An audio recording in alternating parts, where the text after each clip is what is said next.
Ya, dice, ¿no es cierto?, el método tradicional. La empresa Corp JJ Asociados registra la siguiente información: ingresos operacionales $1000, venta de bienes muebles, zapatos $1000, costo de ventas $600, gastos administrativos, tiene sueldos de empleados 100, depreciación acumulada de vehículos, le puse nada más por poner $100, ¿ya? Y tenemos gastos de venta, sueldos de empleados, ingresos no operacionales 0, gastos no operacionales 0. Esta es la información que registra esta empresa. Y aquí está la depreciación, dice, del vehículo. Se realiza pues de acuerdo a la norma contable, tributaria, 5 años.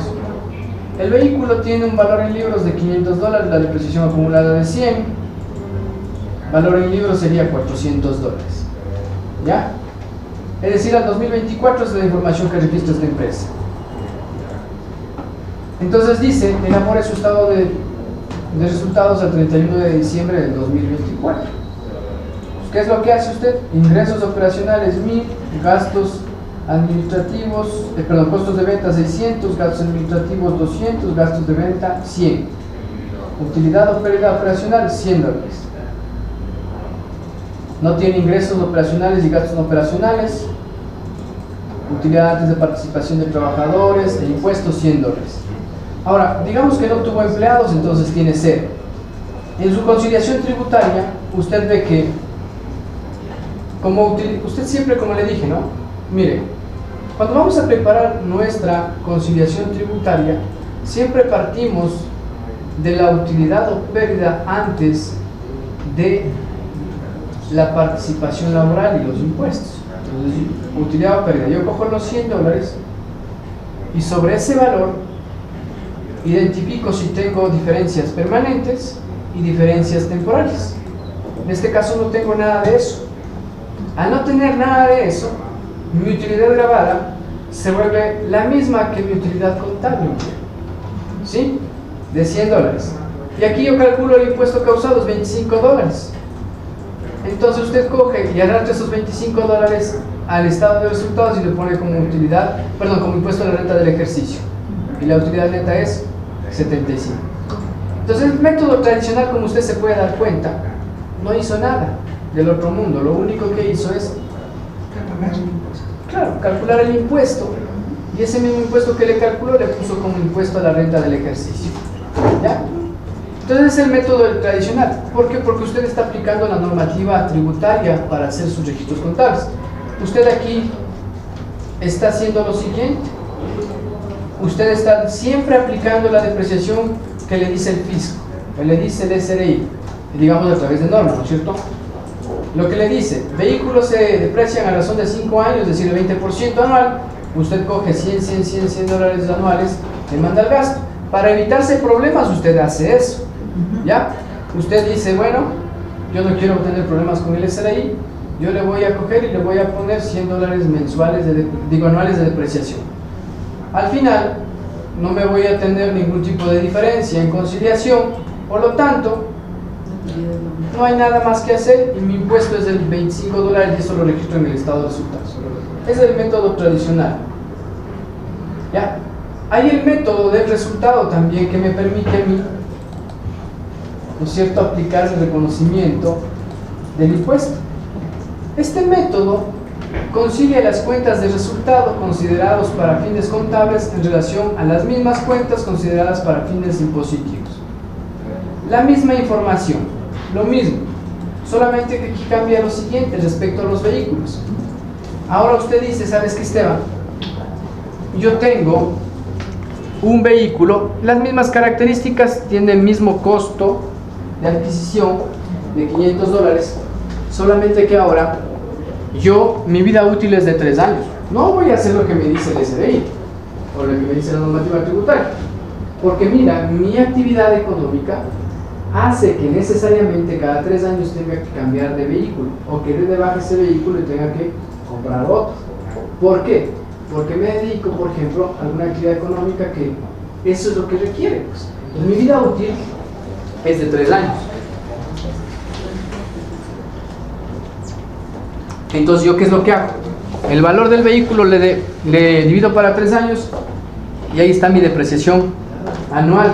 Es decir, mi valor en libros sería 333, que ya no es el mismo que yo tengo en el método tradicional de ¿cuánto? De 500 me parece que está, ¿no? De 400, perdón. ¿Ya? Porque la depreciación está variando ahí. Entonces, aquí, ¿qué es lo que yo voy a hacer? ¿Qué es lo que yo voy a hacer? Entonces, dice, hagamos el registro. Entonces, saco mi estado de resultados, costo de ventas, en gastos administrativos, ya mire, ya son 267, porque es el sueldo de empleados más la depreciación de 167. Ya no es la depreciación de 100. En el anterior teníamos gastos administrativos 200. ¿Por qué? Porque te estaba cogiendo la depreciación de $100 que tenías por año. Acá en cambio ya me coge 167. ¿Ok? Y mis gastos de ventas queda lo mismo. Solo lo único que ha cambiado es la depreciación. Entonces, mis gastos administrativos aumentaron, mis gastos de ventas se mantienen, mi utilidad ha disminuido a $33. Yo antes tenía en 100, ahora ya tengo en 33. ¿Por qué? Porque aumentó la depreciación, ¿no? Entonces ahí ya me permite inclusive a mí como empresa decir, bueno, pues yo tengo que cambiar de vehículo cada 3 años, entonces yo voy a tener que cada 3 años ir, en este caso, cuidando de esa reserva de dinero para hacer esa nueva inversión, pues, ¿no es cierto? Entonces ahí ya le permite a usted tomar decisiones de una mejor manera. Inclusive, ¿por qué? Porque si usted, por ejemplo, digamos que en el método tradicional usted dice, si tengo empleados, usted va a pagar una participación de trabajadores sobre esos $100, de $15. Y acá en cambio usted la participación laboral ya no va a pagar, pues eso, ya solamente va a ser de $33 a 15%, $5. Y es lo justo porque el empleador necesita esos $67 para poder a los 3 años nuevamente comprar ese activo, pues. ¿Me entiende? Entonces esto le permite a usted tomar mejores decisiones. ¿Ya? Entonces este es el método del resultado. ¿Qué es lo que hacemos aquí? Partimos de la utilidad contable a mi conciliación. Esto le voy a borrar. Yo parto de mi utilidad contable. ¿Ya? Entonces yo no tengo más ingresos, no tengo operacionales, no operacionales, gastos, ingresos no tengo, entonces mi utilidad antes de participación laboral es de 33. Voy a asumir para que no me afecte la participación laboral que no tengo trabajadores. Solamente para ejemplo, ¿no? Le pongo 0 y voy a mi conciliación. Entonces, en mi conciliación tributaria, yo voy a partir ¿de qué? De mi utilidad o pérdida contable antes de la participación laboral e impuestos, $33. Diferencias permanentes no tengo, ¿ya? Pero diferencias temporarias sí voy a tener. Y este impuesto diferido se empieza a aplicar desde el año 2023. Este es un impuesto diferido que nació recientemente, me parece que es con esta ley orgánica de desarrollo económico y sostenibilidad fiscal. Es con la ley LODES, con la ley orgánica de desarrollo económico y sostenibilidad fiscal. Sí. Con esa, y bueno, después vinieron varios reglamentos, hubieron 2 reglamentos a esa ley. Entonces, hasta a veces ya uno se marea con tanto cambio, ¿no? Ya no sabe qué leyes vienen, entonces se complica. Pero bueno, este fue un beneficio que le dan al inversionista, al empresario, y está muy bien. Le permite que usted pueda, a partir del 2023, generar impuestos diferidos sobre activos que haya adquirido, eso sí, a partir del 2023. Entonces aquí no vaya a aplicar impuestos diferidos sobre activos que haya adquirido antes de esa fecha. Por ejemplo, usted tiene un activo que adquirió en el 2022, así usted esté depreciando más sobre lo que le permite la normativa tributaria, no puede constituir impuestos diferidos sobre ese activo. ¿Ya? Solamente activos que haya adquirido a partir del 1 de enero del 2023. ¿Ya? Entonces, aquí usted dice, a ver, bueno, yo tengo un gasto contable de 167 en este año 2024, de acuerdo a este método del resultado.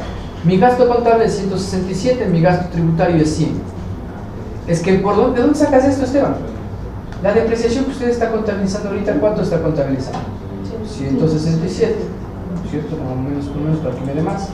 Ya, 167. Pero ¿cuánto te permite la normativa tributaria?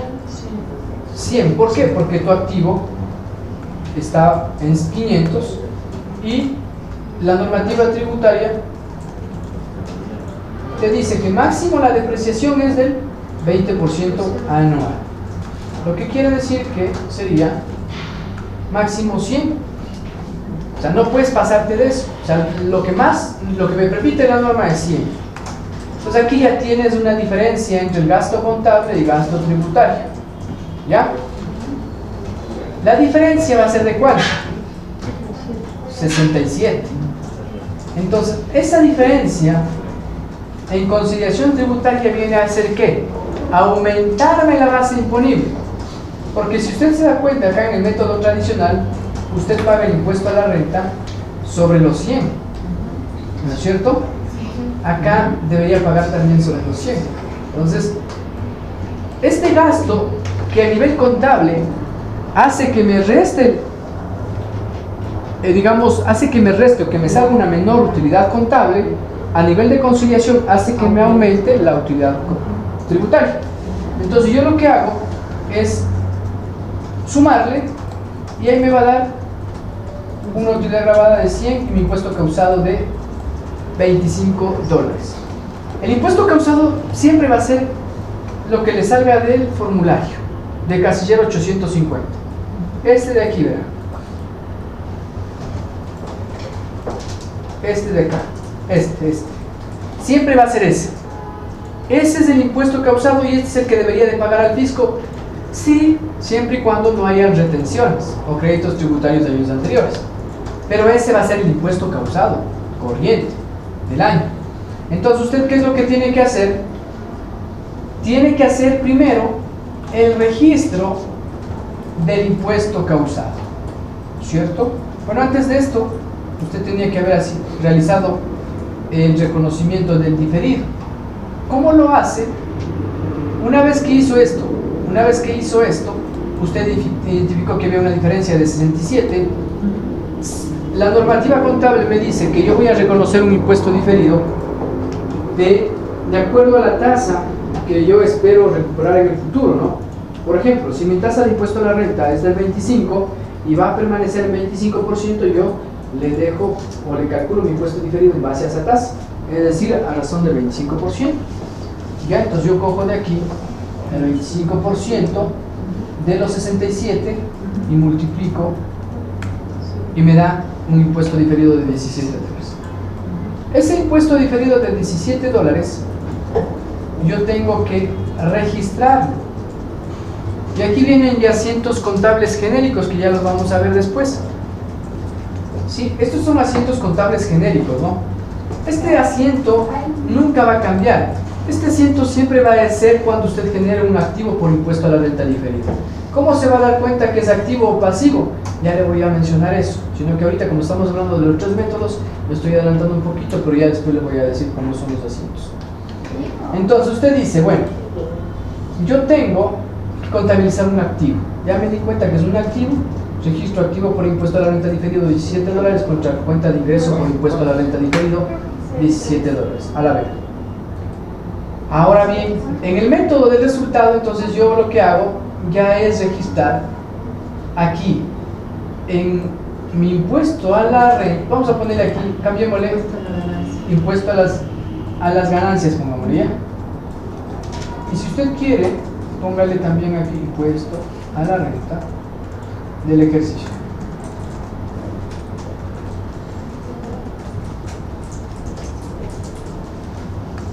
Entonces, ¿yo qué es lo que voy a hacer? Voy a pasar todos los valores que tenga que pasar aquí, que eso va a ser, ya necesariamente el sistema tendría que arrojarlo.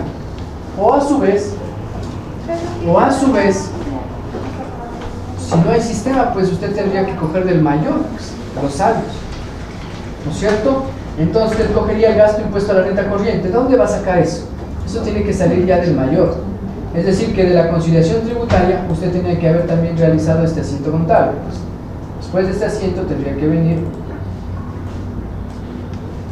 gasto impuesto a la renta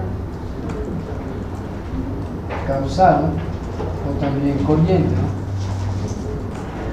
Este es el último asiento que debemos hacer cuando ya finalizamos, cuando ya sacamos todos los valores, ¿verdad?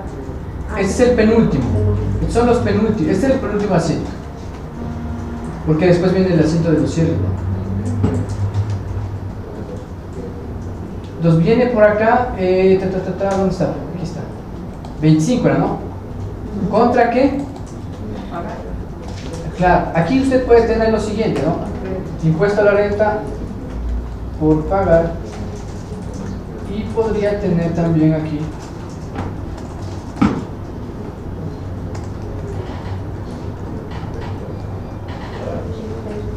créditos tributarios,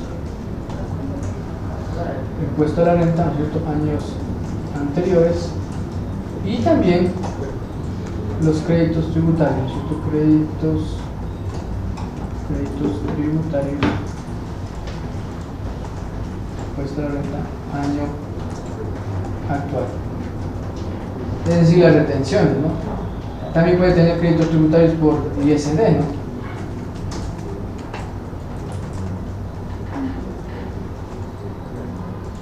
Que le permita la normativa. ¿Ya? Yo tengo una consulta. ¿Por qué el CDI empezó a mandar notificaciones de que el crédito tributario ISD pagado con tarjeta de crédito no va a aceptar como crédito?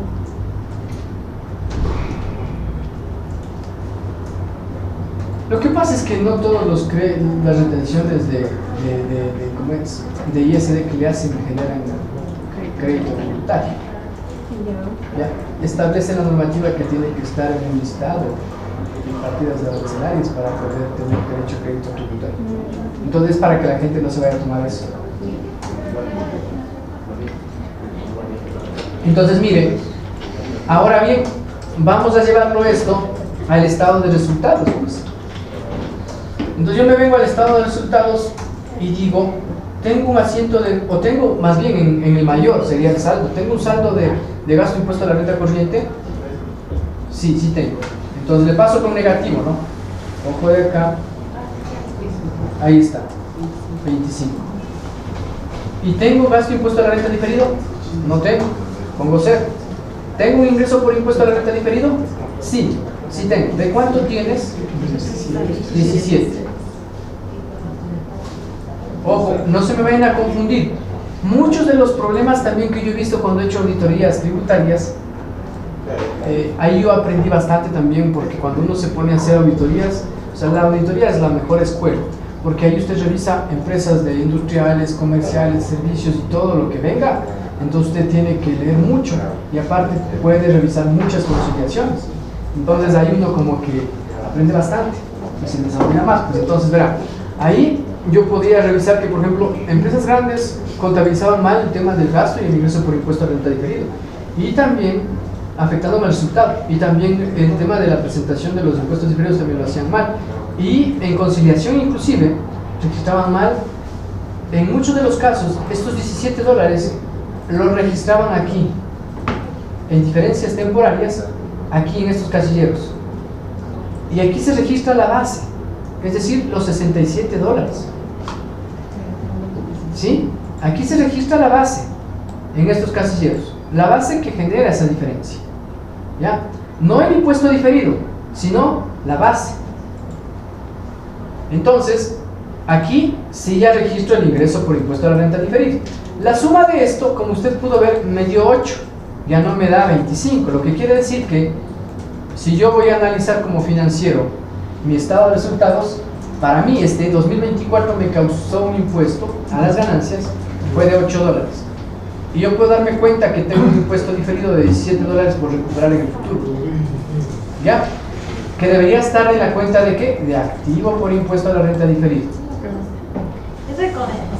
¿Se puede o no se puede tener una sola cuenta? Es decir, que diga... gasto, ingreso. Gasto, ingreso. Sí, más o menos es decir gasto, ingreso por impuesto a la renta diferida. Ajá. Depende mucho de si a usted le gusta o no le gusta así, porque no hay problema, no hay problema, porque al fin y al cabo se vienen a netear y son lo mismo. Sin embargo, a mí sí me gusta enseñarle así separado y me gusta tenerlo separado para poder identificar. Inclusive se recomienda que usted tenga identificado por separado cada cuenta del activo y el ingreso por impuesto a la renta diferido y el gasto, dependiendo de por qué nace. Por ejemplo, si nace por amortización de pérdidas tributarias, crece una cuenta de gasto o ingreso o activo por impuesto a la renta diferido o pasivo por pérdidas tributarias, otro por depreciación, otro por cuentas incobrables, otro por deterioro de inventario, otro así, para que de esta forma usted conozca, por ejemplo, si hay un momento que tenga que reversarse, a qué cuenta tiene que afectar, y no vaya a cogerse un activo de otra cuenta o demás, o menos.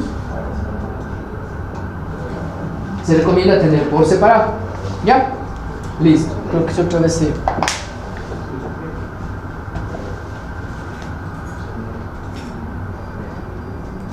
Entonces, eso sí es que tiene que tener, ¿cómo es?, en consideración, ¿no?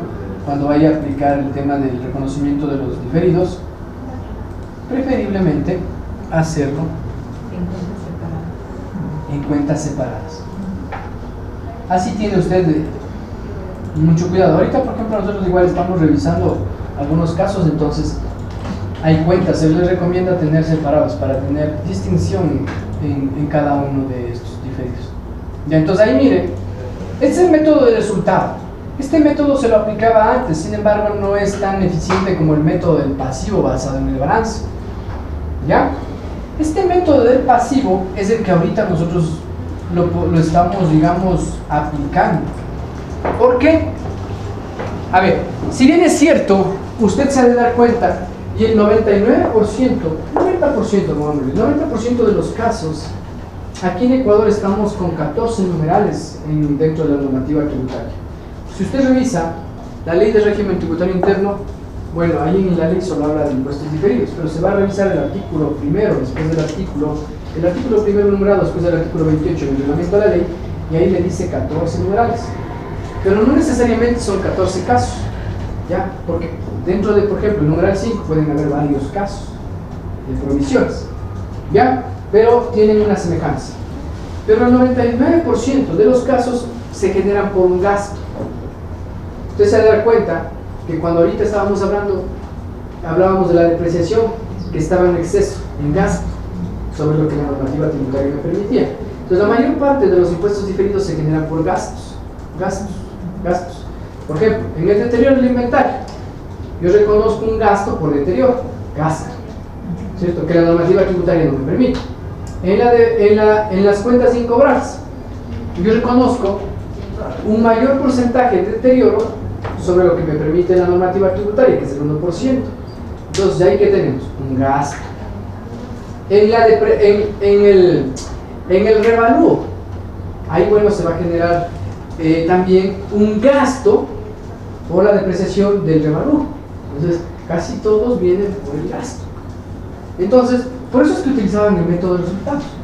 Sin embargo, sale el nuevo método, el método del pasivo basado en el balance, y este método le permite a usted, ¿no es cierto?, aplicar, digamos, inclusive por los saldos que puede venir arrastrando, de mejor manera el reconocimiento del impuesto diferido.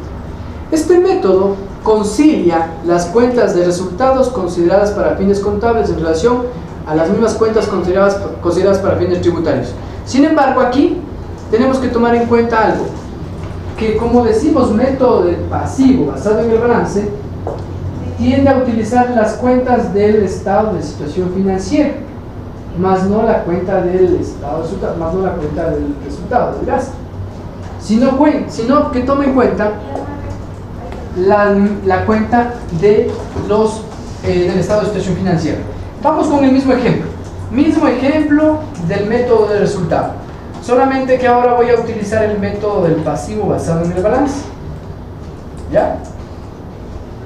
Este método del pasivo basado en el balance le dice que debe determinar una base financiera y debe determinar una base fiscal.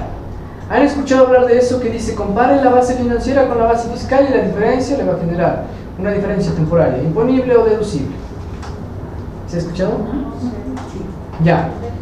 Entonces, ¿cómo determino la base financiera? ¿Y cómo determino la base fiscal? Entonces, la base financiera es el valor en libros que usted va a tener al 31 de diciembre de 2024. Cogemos, por ejemplo, usted va a ir al estado de situación financiera o al mayor y su vehículo va a estar contabilizado ¿en cuánto?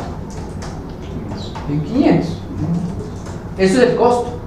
Pero claro, a eso hay que aplicarle una depreciación.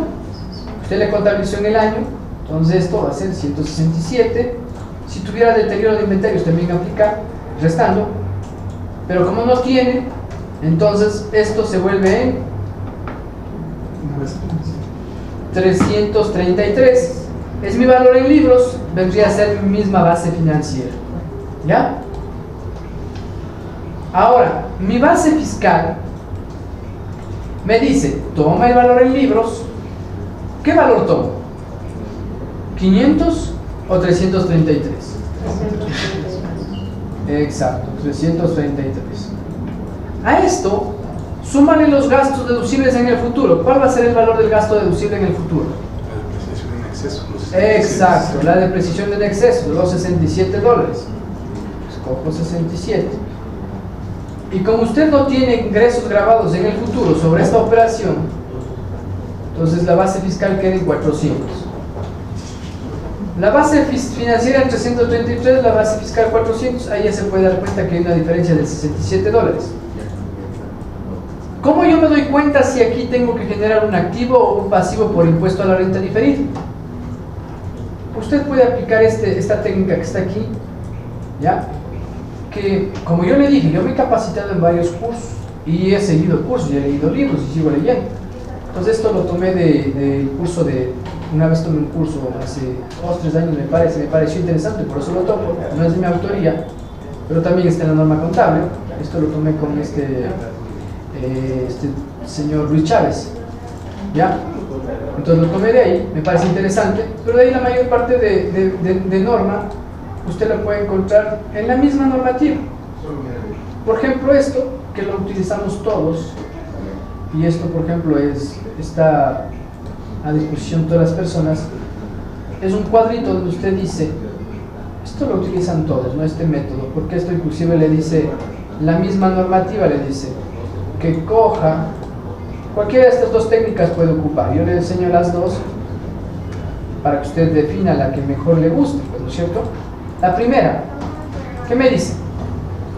Si yo me encuentro, me dice, verá, permítame por favor, déjenme sacar por acá un lapicero por ahí.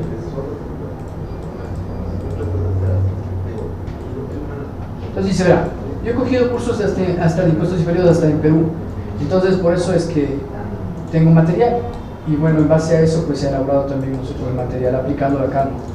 Entonces verá, dice,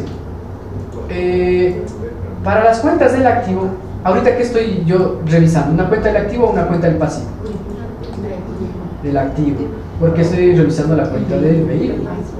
Entonces, para las cuentas del activo, toma la base financiera como valor positivo y réstale la base tributaria. Entonces dice, a ver, voy a ver si es que hay diferencia. Para las cuentas del activo, toma la base financiera como positivo y réstale la base tributaria. Y acá abajo nos dice, nota importante, si el resultado de esta operación es positiva,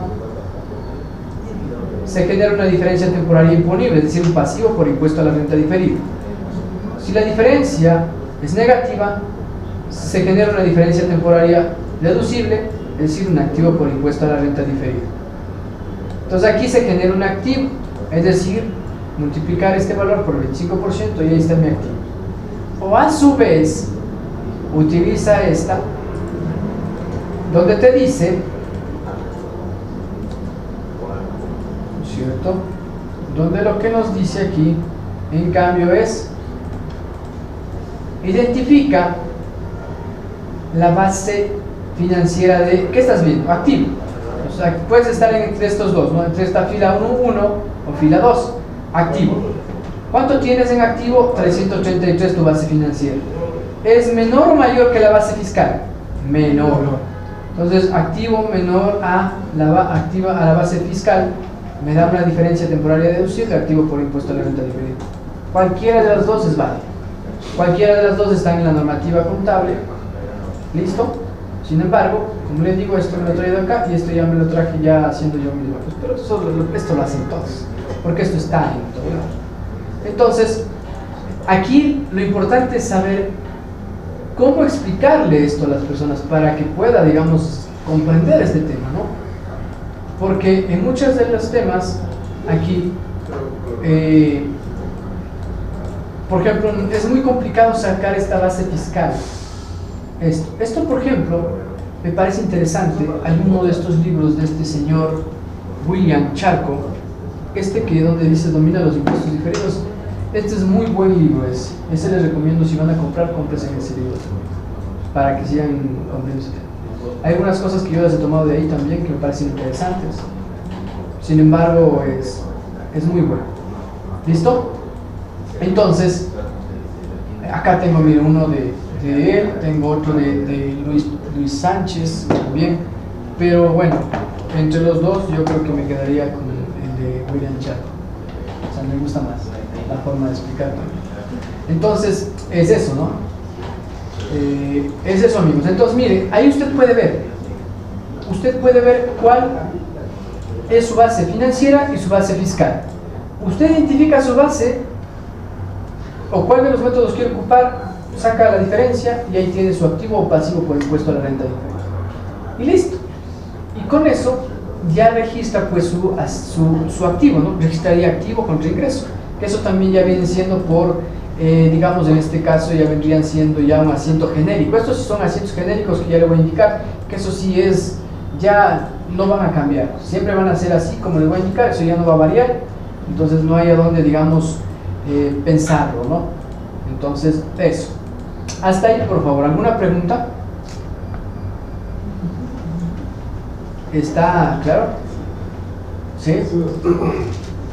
Dígame. Los asientos que salen de los impuestos diferidos, en este caso que es un activo, en el balance se contabiliza dentro de la cuenta del activo o en la cuenta de resultados.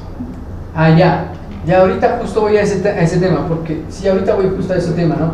Porque aquí, mira, justo ya me voy diciendo, ya me pasé todo esto ya lo vi. Ya, justo aquí te voy a mencionar ese tema.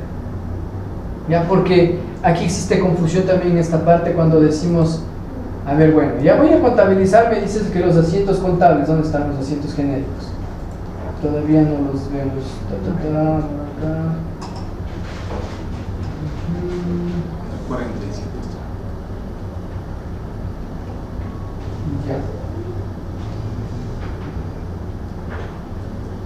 Ya, aquí están los asientos contables, ¿no es cierto? Pero dentro de esto es importante identificar, claro, dónde voy a contabilizar, ¿no es cierto?